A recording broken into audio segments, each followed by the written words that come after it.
By the autumn of 1941, the Wehrmacht's rapid advance into the Soviet Union had produced a paradox: operational success combined with nutritional breakdown. The supply trains designed for European distances could not sustain hundreds of thousands of soldiers spread across hundreds of kilometers. Meat spoiled before reaching frontline kitchens, canned goods arrived months late, and field bakeries lacked both fuel and ingredients. German soldiers in forward positions suffered from calcium deficiency, digestive illnesses, and exhaustion linked directly to inadequate protein and fat intake. The Army's veterinary service, responsible for draft animals and food production, warned that milk shortages were becoming critical. Condensed milk stocks had been consumed within months, and attempts to transport fresh milk failed. It soured within hours under poor insulation, and winter frost turned entire shipments unusable. Milk was considered impossible to preserve under Eastern Front conditions without industrial equipment. It was in this atmosphere of shortage that a small and seemingly trivial rural method surfaced, originating from a village east of Brest-Litovsk. German foraging teams reported that a farmer was delivering milk to soldiers, even after 2 days without refrigeration. The milk, stored in clay vessels sealed with heated sour cream and cloth ash, remained drinkable. Officers initially dismissed the method as peasant folklore, but samples tested in a field kitchen showed that the milk had neither clotted nor spoiled. The process was simple. Fresh milk was poured into a porous clay pot, then sealed with a layer of cultured cream that solidified into an oxygen barrier. The clay's microventilation maintained a stable temperature, while lactic bacteria regulated the acidity, keeping the milk preserved for several days. It was an accidental form of natural cold chain stabilization, primitive but reliable. The discovery spread quickly through foraging reports. By late 1941, the Wehrmacht began quietly adopting the technique, unaware that this rural improvisation would soon expand into a supply system feeding millions. Milk, once impossible to transport, had suddenly become a mobile nutrient, because of what officers first called a stupid peasant trick. As winter approached in late 1941, the preservation trick demonstrated advantages that conventional logistics could not match. Clay vessels were abundant in every occupied village, required no metal, and cost the army nothing. The sealing mixture, sour cream thickened by residual fermentation, was available wherever a single cow could be found. Most importantly, the method extended milk's usable lifespan from hours to nearly 4 days, even at fluctuating temperatures inside field wagons. Veterinary officers conducted small-scale tests at regimental kitchens. Milk stored in the clay pots displayed a gradual, controlled increase in acidity rather than the rapid bacterial spoilage typical in wooden or metal containers. Because the seal created a semi-anaerobic environment, harmful bacteria declined while lactic culture stabilized the liquid. Soldiers noted that the taste resembled lightly fermented milk common in rural households, yet retained its nutritional value. The logistical implications were immediate.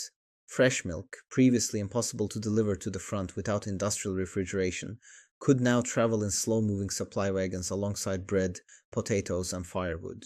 Rear-area dairies, usually civilian farms requisitioned by the army, began producing large batches of sealed clay vessels. Infantry divisions recorded that each wagon could transport 150 to 200 liters of milk using nothing more than locally sourced containers. The method also reduced disease. Units receiving preserved milk reported fewer cases of digestive infections compared to those relying solely on water, broths, or ersatz coffee. Calcium intake improved measurably in medical checks, particularly among younger soldiers susceptible to deficiencies. It became clear that the clay-sealed milk was not merely a supplement, but a stabilizing nutritional factor in an army experiencing chronic ration shortfalls. Transport officers recognized an additional benefit. The pots served as thermal buffers. When packed tightly in straw, the vessels maintained internal temperatures around 6 to 10 degrees Celsius, even during freezing nights. This natural insulating effect allowed wagon crews to travel without needing heated storage, a significant advantage when fuel shortages made warm compartments impossible. By January 1942, several divisions had incorporated clay-sealed milk into their daily ration plans. Not through directive from Berlin, but through repeated field adaptation, a rural preservation method, once dismissed as superstition, was quietly reshaping the nutritional endurance of the Eastern Front. By early 1942, The clay-sealed milk method had spread across several army groups, carried not by official orders, but by necessity. Quartermasters observed that wherever divisions adopted the technique, nutritional stability improved and medical complaints decreased. This triggered a shift. What began as spontaneous imitation evolved into organized collection and production. Rear area commands established small milk stations in requisitioned barns. Each station followed a simple cycle: milking, brief heating to reduce bacterial load, transfer into porous clay vessels, sealing with sour cream and ash, and storage in straw for transport. Because the containers were inexpensive and reusable, these stations required almost no industrial inputs, an advantage unmatched by any other form of preserved dairy. The system expanded rapidly. Clay workers in local villages were directed to produce standardized vessels with a narrow neck and thick walls to regulate evaporation. Veterinary detachments trained German and local laborers in hygiene protocols to prevent contamination. The process remained low-tech, but became increasingly consistent. Output reached several thousand liters per day in some sectors. Army medical personnel tracked the effects. Protein and calcium deficits decreased significantly in infantry formations receiving weekly shipments of preserved milk. Frostbite rates fell as improved nutrition supported immune response. Even minor improvements in bone health mattered. Soldiers burdened with long marches and heavy equipment suffered fewer stress fractures. These measurable outcomes convinced logistics officers that the method offered strategic value beyond simple rationing. Transport logs revealed another advantage. Because milk could now survive multi-day journeys, supply wagons no longer depended on rapid turnarounds. This removed a major bottleneck in the supply chain. Wagons could deliver food, ammunition, and milk simultaneously, then proceed to the next collection point without returning to fixed depots. In effect, milk preservation enabled more flexible, distributed transport. By mid-1942, clay-sealed milk became a quiet backbone of rear area nutrition. Without industrial refrigeration, without metal containers, and without chemical preservatives, an agricultural habit transformed into a military asset. The method's success reflected a larger truth. In a war defined by shortages and distance, the most reliable systems were those rooted in biological stability rather than mechanical complexity. Through the summer of 1942, the clay-sealed milk network matured into a reliable component of divisional rations. Its impact reached far beyond simple calorie counts. Physiological surveys showed that units consistently receiving preserved milk exhibited greater endurance during marches, faster recovery after illness, and fewer cases of muscle cramping caused by electrolyte imbalance. For an army operating across vast territories with limited medical support, these marginal improvements accumulated into operational advantages. The system's success stemmed from its biochemical stability. As the milk slowly fermented under its cream seal, lactose transformed into lactic acid while proteins remained intact. This process inhibited harmful bacteria yet preserved most nutrients. Soldiers described the product as slightly sour but highly digestible, making it suitable for consumption even under stress. Unlike hard bread or meat substitute rations, fermented milk could be absorbed quickly, restoring energy with minimal strain on the digestive system. Rear area dairies scaled their production techniques to standardize output. Veterinarians instructed workers to cool fresh milk for several hours before sealing, slowing fermentation and extending shelf life. Clay workers adapted their molds to create thick-walled pots that minimized temperature swings. Every depot along the main supply corridors, Brest, Baronovici, Minsk, added milk stations to their workflow. These installations required neither electricity nor machinery, only livestock, clay, straw, and disciplined routine. Operational reports documented the effect on sustained combat operations. Infantry regiments advancing through marshland or forest often lost contact with their supply trains for days. When these formations received preserved milk, they maintained physical performance far longer than those dependent only on dry rations. Each clay pot contained dense, high-quality proteins and fats unavailable in any other portable form. A parallel development strengthened the system further. Soldiers realized that the leftover cream seal, once removed, could be mixed with flour or mashed vegetables to enrich field meals. Kitchens incorporated it into stews and porridges, increasing fat content without tapping into scarce lard reserves. The milk thus provided two layers of nourishment: the liquid itself and the protective seal.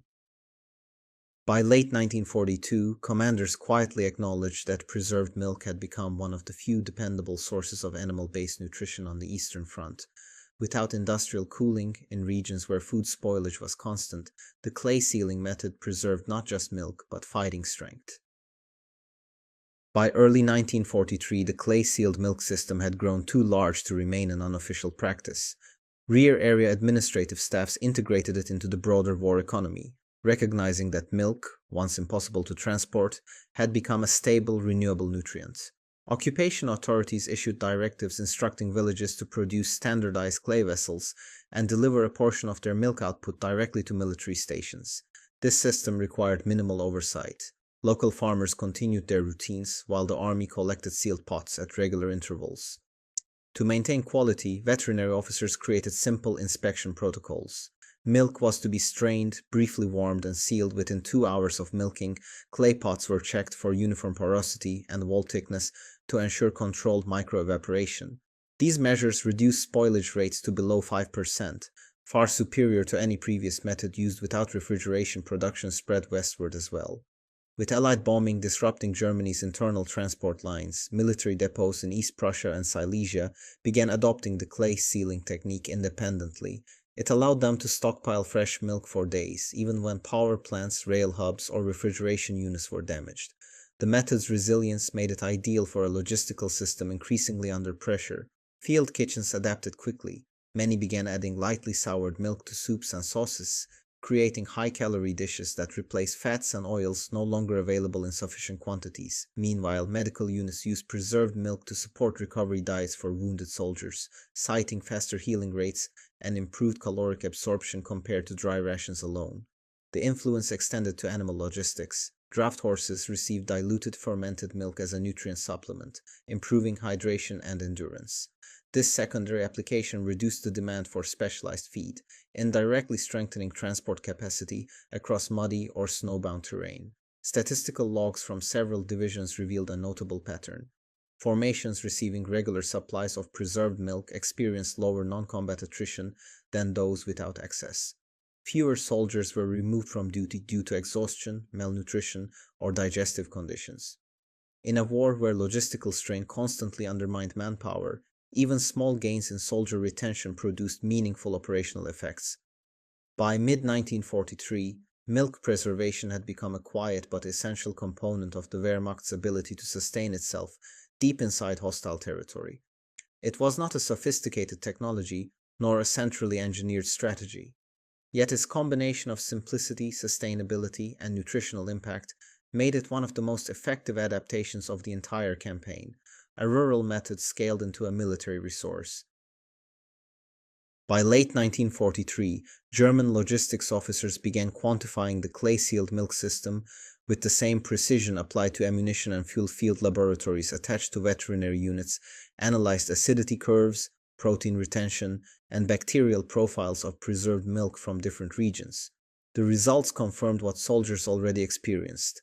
The clay pot method created a naturally regulated microenvironment that inhibited dangerous pathogens without destroying nutritional value.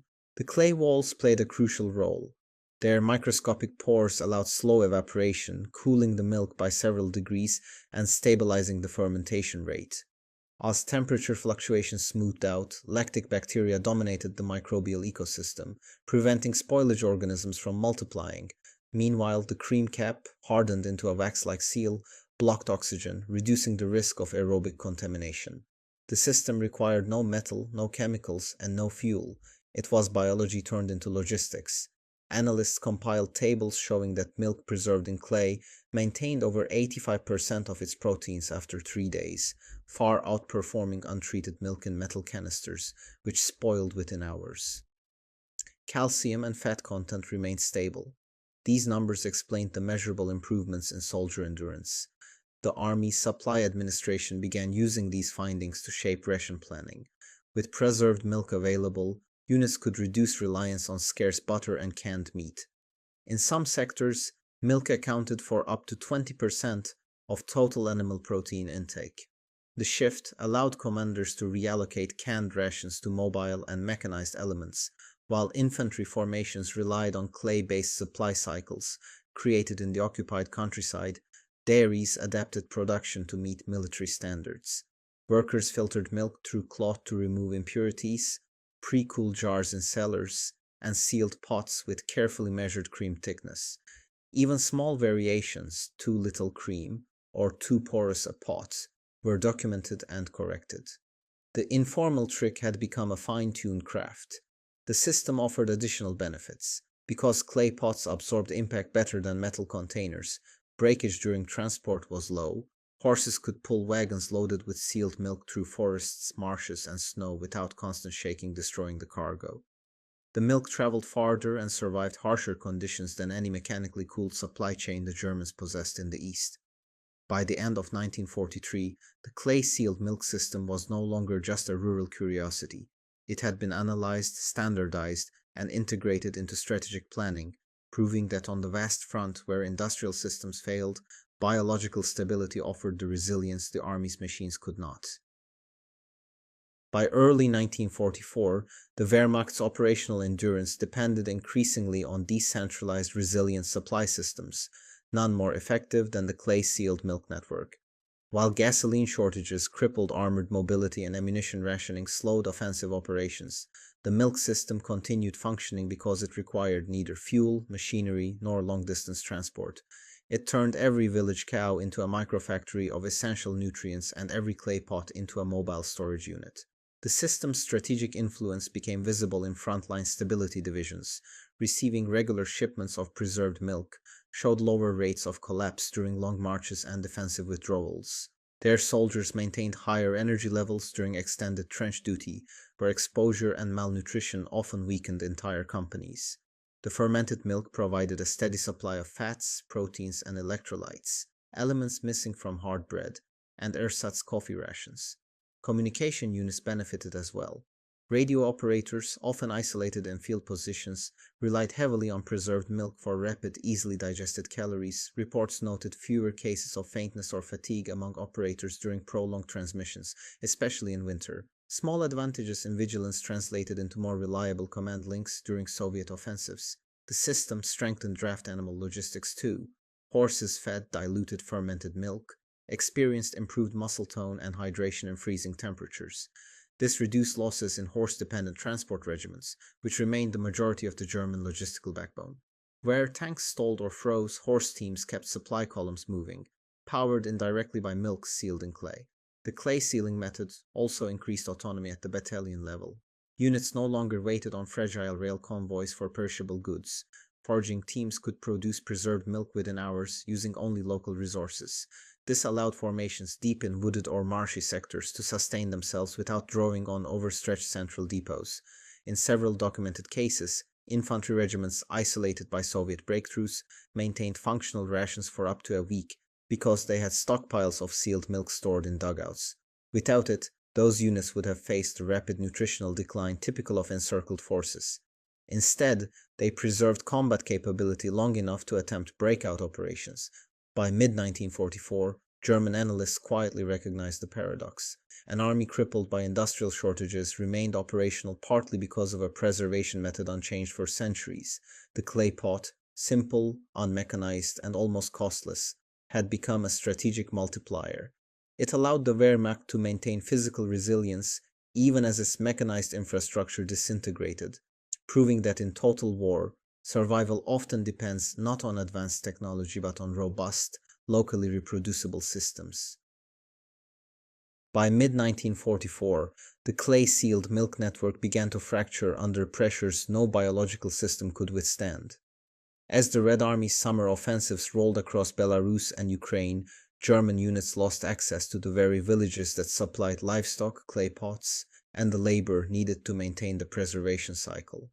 The system's strength, its reliance on countless small local inputs, became its weakness once territory collapsed. Milk stations established in barns and cellars were abandoned in haste. Wagons carrying sealed pots were lost during retreats or destroyed by air attacks. Even when clay vessels survived, the supply of fresh milk dwindled as entire herds were evacuated, slaughtered, or captured. The simple rural technology could not function without cows, time, and stable ground. resources the Wehrmacht no longer possessed. In retreat, units attempted improvised measures, sealing milk in captured ceramic water jugs, using thin layers of butter instead of cream for oxygen barriers, burying pots in snowbanks to halt fermentation. These methods worked only partially. The constant movement, uneven temperatures, and lack of controlled storage accelerated spoilage. Reports from July 1944 described entire wagon loads of milk turning sour beyond usability within a day, conditions the system had never been designed to endure. Where the method persisted, its purpose changed. Instead of feeding entire battalions, preserved milk became a survival ration for small isolated groups. Field hospitals retreating through the forests east of Warsaw used remaining clay pots to feed wounded soldiers when other supplies failed. Engineers repairing bridges or demolishing infrastructure relied on fermented milk to maintain energy during 18-hour days. The system no longer sustained formations, it sustained individuals. Despite its decline, the network still influenced tactical outcomes. During the retreat from Minsk, several rearguard detachments maintained operational readiness for 48 hours longer than expected because they carried sealed milk in their supply carts. On the Narva front in the north, soldiers credited clay-preserved milk for preventing severe exhaustion during forced marches in freezing rain, yet the collapse was inevitable. As German forces withdrew into regions with fewer dairy farms and disrupted civilian economies, the system could not regenerate. Clay workers fled, pot kilns fell silent, and livestock disappeared. The rural ecosystem that supported the entire logistics chain dissolved. By autumn 1944, the clay-sealed milk network existed only in scattered pockets, small remnants of a once expansive biological supply system. Its decline revealed the hard limit of even the most resilient improvisation. Without territory, agriculture, and stability, no low-tech solution could sustain an army in retreat. By early 1945, the clay-sealed milk system had ceased to function as a structured network. What remained were isolated remnants, field kitchens carrying a few surviving pots, retreating infantry companies preserving the last liters of milk from abandoned farms, and medical units rationing small quantities for the wounded. The organized supply web that had supported millions was now reduced to improvised fragments scattered across East Prussia, Pomerania, and Silesia. Still, even in its dying phase, the method retained value. Soldiers retreating through frozen forests relied on sealed milk as one of the only portable animal proteins still available. It required no heating, almost no preparation, and could be consumed even during forced marches. In some encircled pockets, such as those near Königsberg and Breslau, sealed milk became part of emergency rations stored in basements and dugouts to sustain units cut off from supply lines. Medical detachments depended heavily on the last preserved stocks. Fermented milk remained one of the few foods tolerated by wounded soldiers suffering from shock, infection, or digestive instability. Surgeons used diluted sour milk to prevent dehydration when clean water was scarce. In several reports, children and civilian refugees sheltering near German field hospitals survived entirely on preserved milk during the harsh weeks of winter. Clay pots, too, found a final use beyond storage.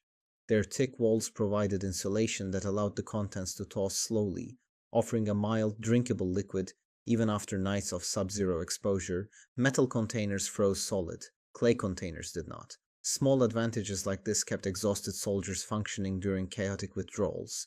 In some retreating units, the clay sealing habit survived in improvised forms.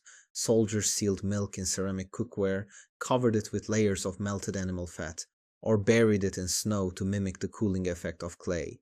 These adaptations prolonged usability by hours or days, enough to sustain columns moving toward the odor or attempting breakout operations from collapsing pockets.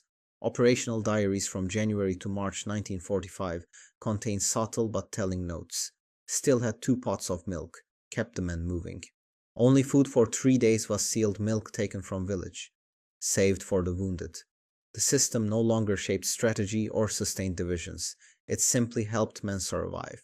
Yet even this mattered. The last functioning radios in several pockets ran on the strength of soldiers kept alive by the remnants of a method born in a village barn years earlier.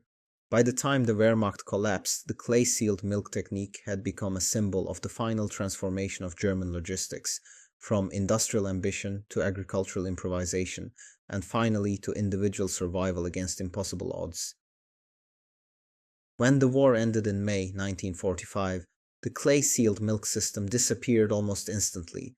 Pots were smashed, barns burned, herds scattered, and retreating units left behind the last remnants of their improvised dairies. No paperwork in Berlin acknowledged its existence. No officer received credit for sustaining millions of soldiers with a preservation method centuries old. The system had been born in anonymity and died the same way. Yet its effects survived in the memories and practices of those who used it. Allied investigators studying food supplies in the occupied territories noted that many rural families continued to seal milk in clay vessels, having perfected the technique during the German requisition years. Aid workers observed that in regions devastated by destroyed infrastructure, the clay sealing method allowed communities to store milk without electricity, an indispensable skill during shortages. Captured German veterinary documents revealed chemical analyses of preserved milk that interested post-war agricultural institutes. The findings showed how lactic fermentation combined with controlled oxygen exposure produced stable, nutrient-rich milk for multiple days. These insights influenced early post-war studies on low-tech cold chain alternatives in areas without refrigeration. From Eastern Europe to the Middle East, for former soldiers, the method became a minor but vivid memory of survival. Veterans recalled clay pots packed in straw on wagon floors, the sour smell of preserved milk in trench shelters, and the energy it provided during long watches or freezing marches. In personal accounts, preserved milk appeared repeatedly as one of the few reliable foods in a collapsing military economy, where fuel, ammunition, and supplies failed long before the biological systems that sustained men and animals.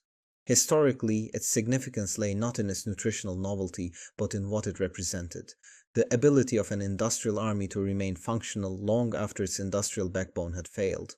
The clay-sealed milk network was not a miracle of technology. It was a triumph of adaptability, an improvised cold chain built from mud, cream, bacteria, and routine. It demonstrated that in a war decided by factories, fuel, and logistics, survival sometimes hinged on methods older than the conflict itself. A farmer's stupid trick became a distributed nutritional infrastructure that stabilized divisions, strengthened forced marches, supported hospitals, and filled the gaps left by a crumbling supply system. By 1946, official histories ignored it, and the system faded back into rural tradition. But its impact remained. Millions of soldiers had endured months and years on a front hostile to every machine and depot they depended on, because a clay pot and a layer of cream created a supply chain where industry could not. If you enjoyed this video, don't forget to like, comment, and subscribe for more World War II stories.